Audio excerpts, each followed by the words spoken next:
कॉकरोच. कॉकरोचाक वळखता तुमी? कॉकरोच दिसती पडल्यार कितें कोत्ता कॉकरोचाक? कॉकरोच म्हणल्यार झोल्लो. हांव जाल्यार झोल्लो दिसती पडलो जाल्यार हूंय आहा तेका जोतें घेवन मारपाक वयता. पूण कालच्या दिसाक आमच्या किचनान एक कॉकरोच दिसती पडलो. जोतें काडून तेका मारपाचो म्हजेर वेळ आयलोलो सदांचे भाशेन. मागीर अकस्मात हांवें पळयलें आमच्या थिंगा एका कोणशाक उश्टें पडलेलें आसा. तें कुसलां आनी देखून कॉकरोच आयला. मागीर हांवें चिंतलें आतां कितें करपाचें? कॉकरोचाक मारपाचो काय उश्टें जें कुसलां तें काडपाचें? कितें करपाचें? उश्टें आहा तें काडल्यार कॉकरोच येवचो नासलो. आनी सोशल मिडियाचेर ह्या दिसांनी कॉकरोच ट्रेंडींग जाल्लो आहा. हांव नाका तुमी सोशल मिडियाचेर पळयला जाल्यार कॉकरोच ट्रेंडींग. आनी तो कॉकरोच ताचे विशीं कोणें एक बरीशी सेंटेन्स म्हणली. कॉकरोच जरी तर आसा आनी सिस्टम रॉटन जाला जाल्यार कॉकरोचाचो कसलो गुन्यांव? सिस्टम रॉटन हो गया है तो कॉकरोच की क्या गलती? सिस्टमूच बदलूंक नाका. सिस्टमूच जो रॉटन जाला तो सारको करपाक नाका. सिस्टमाचो गुन्यांव न्हू. आनी देखून हांवें देर उगडलें आनी कॉकरोचाक मारचे सुवातेर तेका धांवडायलो. भितर किचनाक दवरूंक ना तेका. देर उगडलें, दुसरें देर उगडलें, तेका भायर गेलो. तो बाबडो गेलो. आयज कॉकरोच ट्रेंड जाला आनी झेनझी, आयची झेनझी जेनरेशन झेड आयज उठलेले आसात. नीट एग्जाम जी लीक जाल्ली, भुरग्यांनी आपलो जीव सोंपयलो. ही एग्जाम आन्सर केल्ली, आपूण पास जातले, बरे मार्क्स पडल्यात आनी खुशाल आहली. अकस्मात नीट पेपर लीक जालो म्हूण कळ्ळें, एग्जाम कॅन्सील केली, भुरग्यांनी जीव सोंपयला. आनी देखून आयज हें जेनरेशन, जे जेनरेशनान ही एग्जामी लागतात आनी प्रशासन एके भाशेन कुसलां रॉटन जाल्लें आहा. देखून ते उलोवपाक लागले आनी उलयता देखून तांकां धरले, थोड्यांक जेलीन घातले, बंद केले. आमच्या देशांतलो एक जस्टीस ह्याच भुरग्यांक कॉकरोच म्हणपाक पावलो, पॅरासायट्स म्हणपाक लागलो. आनी देखूनच ही आयची भुरगीं, ही आयची तरणाटी पिळगा एके भाशेन हें काळजाक दूख घेवन न्हय, पूण जें कितें CJN म्हणलें तांकां कॉकरोच आनी पॅरासायट्स, तेंच घेवन तांणी म्हणलें बरें चल आमी सगळे कॉकरोच. आनी कॉकरोच कित्याक जाल्यात? कित्याक घाण पडल्या सगळी, कुसलां सगलें. सिस्टम कुसला देखून कॉकरोच जाल्यात. आनी देखून आतां आयज कॉकरोच बोवाळ मारता. भाव भयणीनो, आयच्या वाचपाच्या संदर्भान हें कित्याक लागता? हिंगा एकलो कॉकरोच दिसती पडटा, तेचें नांव पावलू. पावलूक धरून हाडलो आनी पावलूचेर जायतीं कंप्लेन्स. आनी सगळीं कंप्लेन्स कसलीं हें जाणा जावपाक आयच्या पयल्या वाचपान धोरणदुतांच्या इतिहासान आमी आयकलां तशें सरदारान हे जुदेव लोक जे आसात ते पावलूचेर कसलो आरोप घालतात, कितें केलां ताणें हें जाणा जावचे पासत सेनाद्रीन आपयलो. म्हणल्यार तांची सभा आपयली, महासभा आपयली आनी तांचे लागीं उलोवपाक. आयज असलीं कंप्लेनां बेश्टे कोण कोण उठ्ठात आनी घालतात. स्वप्नेश शेर्लेकर हें नांव आमी आयकलां. आमच्या गोंयचे पासत जायतो झुजता. सर्वान कारापूर ह्या दिसांनी 45 days जाले, 45 दीस थिंगासरलो लोक, थिंगाच्यो बायलो भोव करून आजून पासून रस्त्यार बसून आसात. आपल्या गांवच्या अस्तित्वा पासत जो लोदा प्रोजेक्ट येता तो काडून उडय म्हण आपल्या गांवचो बरो व्हडलोसो प्रोजेक्ट.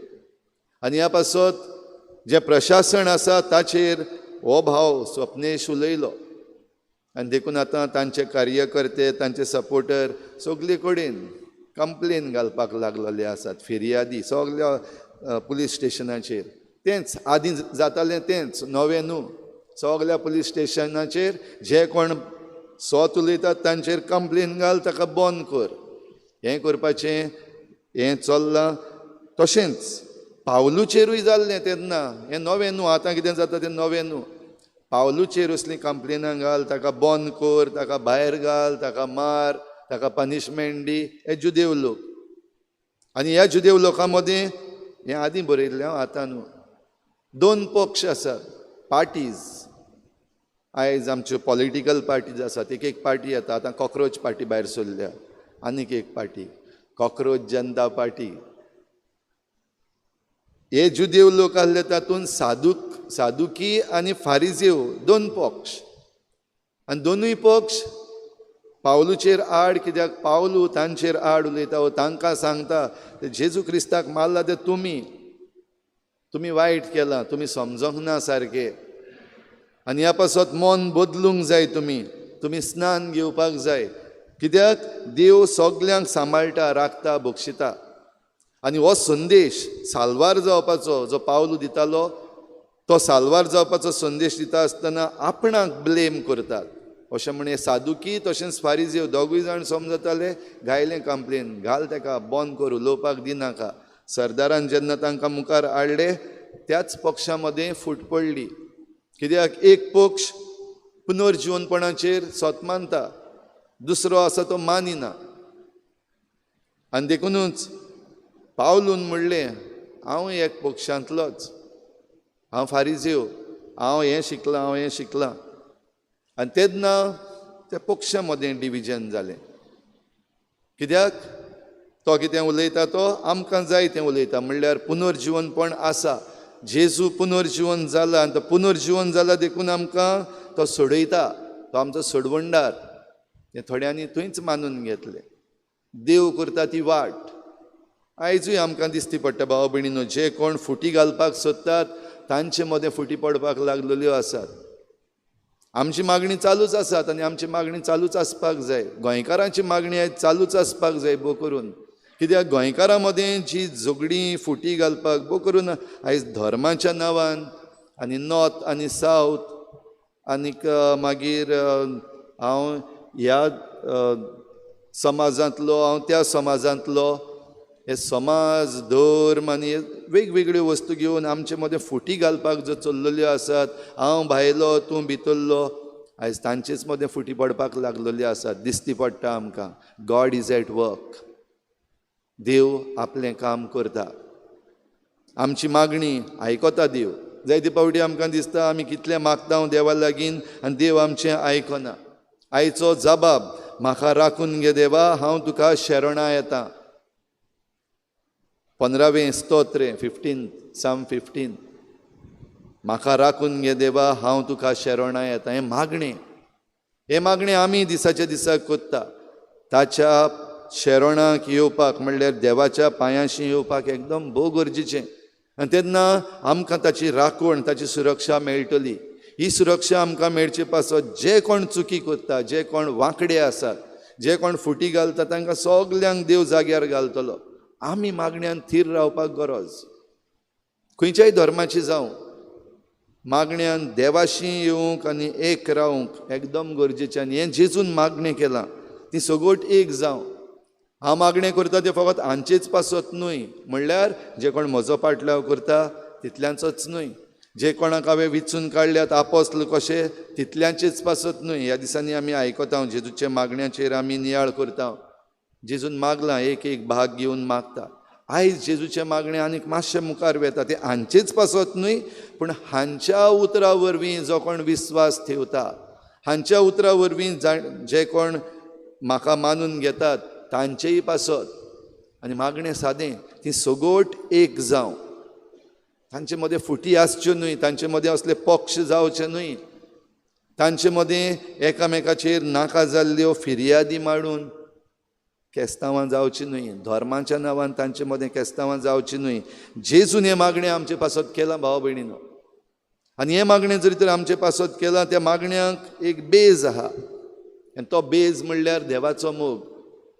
प्रमाणीक देवा, तुवें म्हजो मोग केलाय, देखून हांवें तुका ओळखून घेतला. संवसारान तुका आजून ओळखून घेवंक ना, पूण तांच्या आपोस्तलांच्या वरवीं, तांच्या उतरा वरवीं जायत्यांनी मानून घेतला आनी ताणी म्हजो मोग केला, ताणी म्हाका मानून घेतला, ताणी तुका मानून घेतला, देखून तूं जो मोग करता म्हजो तोच मोग तुवें तांचो केला आनी हांवूय सदांच तांचे बरोबर आसां.